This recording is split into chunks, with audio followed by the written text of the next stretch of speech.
ಅನುಭವಿಸ್ತಾ ಇರುವಂತದ್ದು ಜೀವಾವಧಿ ಶಿಕ್ಷೆಯನ್ನ ಅನುಭವಿಸಬೇಕಾಗುತ್ತೆ. ಶಾಸಕ ವಿನಯ್ ಕುಲಕರ್ಣಿಯನ್ನೂ ಸೇರಿ 17 ಜನ ದಂಡವನ್ನ ಕಟ್ಟಿ ಜೀವ ಇರೋವರೆಗೂ ಕೂಡ ಜೈಲಿನಲ್ಲಿ ಕಂಬಿ ಎಣಿಸ್ಕೊಂಡು ಇರಬೇಕಾಗತ್ತೆ. ಇದೇ ಇವರು ಮಾಡಿದ್ದಂತ ಹೀನ ಕೃತ್ಯಕ್ಕೆ ಅನುಭವಿಸಬೇಕಾಗಿರುವಂತ ಶಿಕ್ಷೆ. ಈಗ ಬಿಗ್ ಶಾಕ್ ಅಂತ ಹೇಳ್ಬೋದು. ಮೊದಲೇ ಕಣ್ಣೀರಿಟ್ಟಿದ್ದಂಥ ವಿನಯ್ ಕುಲಕರ್ಣಿ, ಮೊಸಳೆ ಕಣ್ಣೀರು ಹಾಕ್ತಿದ್ದಂಥ ಶಾಸಕ ಅನ್ನಿಸ್ಕೊಂಡಿದ್ದಂಥ ವ್ಯಕ್ತಿ ಈಗ ಜೀವನ ಪೂರ್ತಿ ತಾನು ಮಾಡಿದಂತ ತಪ್ಪಿಗಿಂತ ಪರಿಸ್ಥಿತಿಯನ್ನ ತಂದ್ಕೊಂಡಲ್ಲ ಅಂತ ಪಶ್ಚಾತ್ತಾಪ ಪಡ್ಕೊಂಡು ಜೈಲಿನಲ್ಲಿ ಕಂಬಿ ಎಣಿಸ್ಕೊಂಡು ಜೀವನ ನಡೆಸಬೇಕಾಗತ್ತೆ.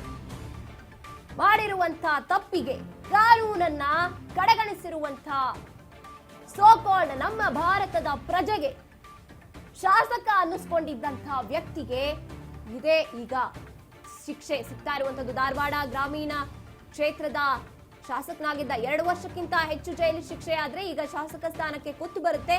ಎಸ್ ಆಫ್ ಕೋರ್ಸ್ ಜೀವಾವಧಿ ಶಿಕ್ಷೆ ಆಗಿರೋದ್ರಿಂದ ಶಾಸಕ ಅಲ್ಲ ಈ ವ್ಯಕ್ತಿ ಇನ್ಮೇಲೆ.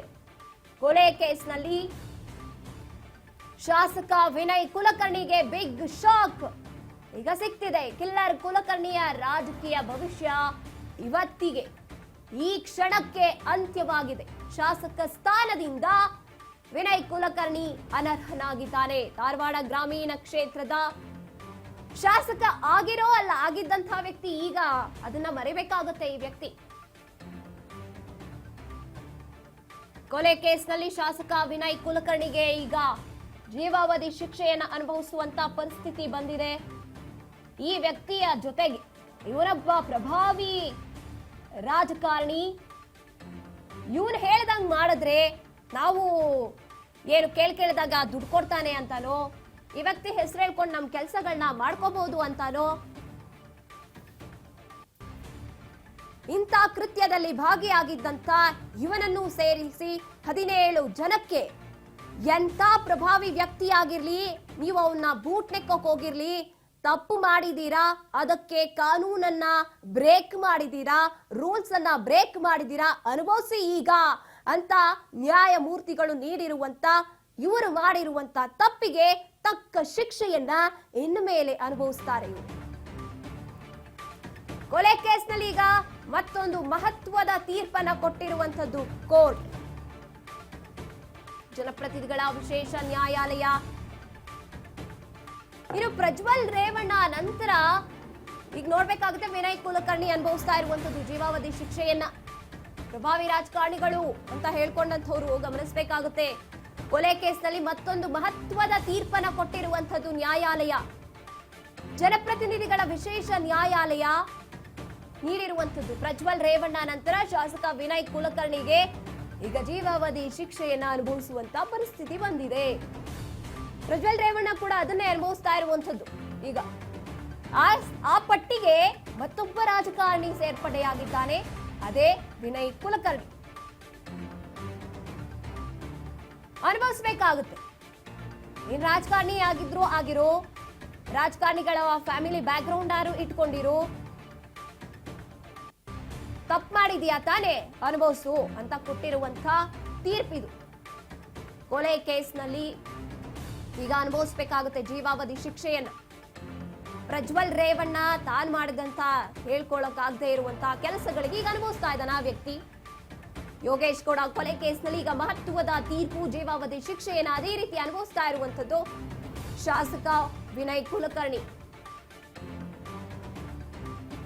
ಜನಪ್ರತಿನಿಧಿಗಳ ವಿಶೇಷ ನ್ಯಾಯಾಲಯ ನೀಡಿರುವಂತಹ ಮಹತ್ವದ ತೀರ್ಪು.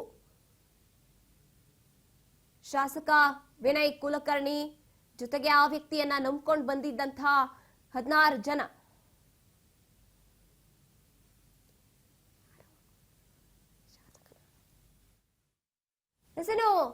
ಈ ತೀರ್ಪು ಬಂದ ನಂತರದಲ್ಲಿ ಎಂ.ಬಿ. ಪಾಟೀಲ್ರು ರಿಯಾಕ್ಷನ್ ಕೊಟ್ಟಿದ್ದಾರೆ. ಏನ್ ಹೇಳ್ತಿದ್ದಾರೆ ಅವರು, ಬನ್ನಿ ನೋಡ್ತಾ ಹೋಗೋಣ. ಒಂದು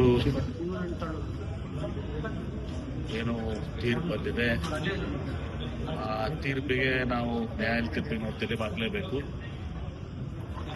ಅದಕ್ಕೆ ವಿನಯ್ ಕುಲಕರ್ಣಿ ಅವರ ಕುಟುಂಬ ಮತ್ತು ಅವರ ಕಾನೂನು ತಂಡ ಮುಂದೆ ಏನು ಮಾಡಬೇಕು ಅದ್ರ ಬಗ್ಗೆ ನನ್ನ ಬಗ್ಗೆ ಅಪೀಲು ಇದೆಲ್ಲನೂ ಕೂಡ ಇರ್ತದೆ. ಏನು ಕಾನೂನ ಕ್ರಮ ಕೈಗೊಳ್ಳಬೇಕು ಅದ್ರ ಬಗ್ಗೆ ಎಲ್ಲ ಚಿಂತನೆ ಮಾಡಿ ದುರದೃಷ್ಟಕರ ರೀತಿ ಒಂದು ತೀರ್ಪು ಸಭೆ ಬಂದಿದೆ. ನಾವು ಹಂಗೆ ಗೌರವಿಸ್ತೀವಿ. ಕೋರ್ಟ್ಗೆ ಸಾಕ್ಷಿ ಕೂಡ ಅನೇಕ ಇವತ್ತು ಕೋರ್ಟ್ ಎದುರುಗಡೆ ಬರ್ತದೆ. ನಾವು ತಲೆ ಭಾಷೆ ಅದು ಒಂದು ಏನು ತೀರ್ಪು ಬಂದಿದೆ. ಆ ತೀರ್ಪಿಗೆ ನಾವು ನ್ಯಾಯಾಲಯ ತೀರ್ಪಿಗೆ ನಾವು ತಲೆ ಬಾಗಲೇಬೇಕು. ಅದಕ್ಕೆ ವಿನಯ್ ಕುಲಕರ್ಣಿ ಅವರ ಕುಟುಂಬ ಮತ್ತು ಅವರ ಕಾನೂನು ತಂಡ ಮುಂದೆ ಏನು ಮಾಡಬೇಕು ಅದ್ರ ಬಗ್ಗೆ ನನ್ನ ಬಗ್ಗೆ ಅಪೀಲು ಇದೆಲ್ಲನೂ ಕೂಡ ಇರ್ತದೆ. ಏನು ಕಾನೂನ ಕ್ರಮ ಕೈಗೊಳ್ಳಬೇಕು ಅದ್ರ ಬಗ್ಗೆ ಎಲ್ಲ ಚಿಂತನೆ ಮಾಡಿ ದುರದೃಷ್ಟಕರ ರೀತಿ ಒಂದು ತೀರ್ಪು ಸಭೆ ಬಂದಿದೆ. ನಾವು ಹಂಗೆ ಗೌರವಿಸ್ತೀವಿ. ಕೋರ್ಟ್ಗೆ ಸಾಕ್ಷಿ ಕೂಡ ಅನೇಕ ಇವತ್ತು ಕೋರ್ಟ್ ಎದುರುಗಡೆ ಬರ್ತದೆ. ನಾವು ತಲೆ ಭಾಷೆ ಅದು ಒಂದು ಏನು ತೀರ್ಪು ಬಂದಿದೆ. ಆ ತೀರ್ಪಿಗೆ ನಾವು ನ್ಯಾಯಾಲಯ ತೀರ್ಪಿಗೆ ನಾವು ತಲೆ ಬಾಗಲೇಬೇಕು.